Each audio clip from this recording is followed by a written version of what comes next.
Hello class, this is Dr. Gu Zhenzhou. I'm your new lecturer for this chapter, Utility and Demand. And the goals for this new chapter are, at first, understanding consumption choices and learning to describe preference by using the concept of utility. Second, understanding marginal utility theory and then use it to predict the effects of changes in prices and incomes. And at the last, learning to describe some new ways of explaining consumer choices. Now let's start session 1, consumption choices. The choice you make as a buyer of goods and service are influenced by many factors, which economics summarize as consumption possibility and preference. Consumption possibilities are all the things that a consumer can offer to buy, and the preference are one's likes and dislikes. Now let's start with an example of Lisa. She has $40 to spend on movies and sodas. When all of her income was spent, she reaches the limits of her consumption possibilities. We can now use a budget line which shows all the limits at the points A to F in the graph. Lisa can offer any of the combinations on the budget line or inside it, and she cannot offer any points outside the budget line. It is a constraint on Lisa's consumption choices. So let's think about whether and what will change Lisa's consumption possibilities.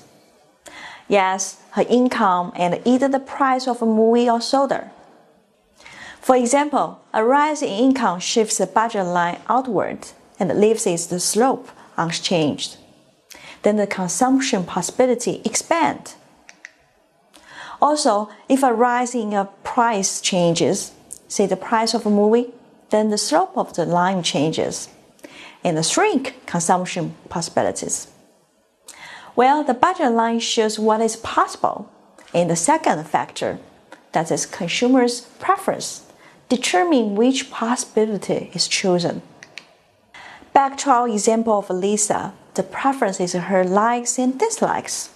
Moreover, she makes her buying choices upon her preference. Formally, in economics, we define utility as one's benefits or satisfaction from consuming a good or service. Then back to our example, Lisa's total utility is the total benefits or satisfaction she gets from the consumption of watching movies or drinking sodas. And she will gain more total utility if she consumes more.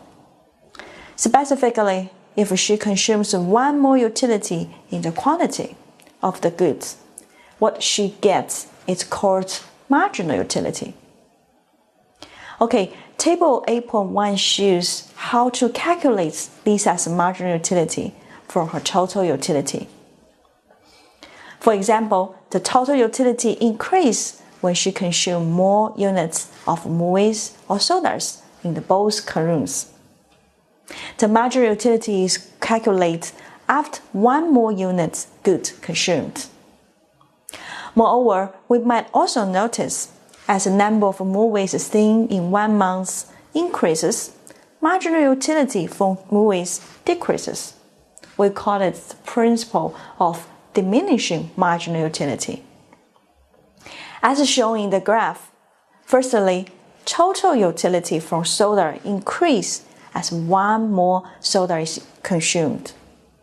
Second, the bars along the total utility curve show the actual utility, that's marginal utility, from each additional case of soda.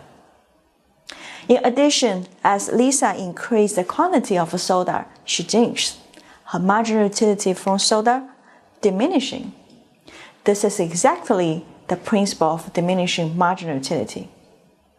Alright, that's all for today. Thank you for listening. Bye.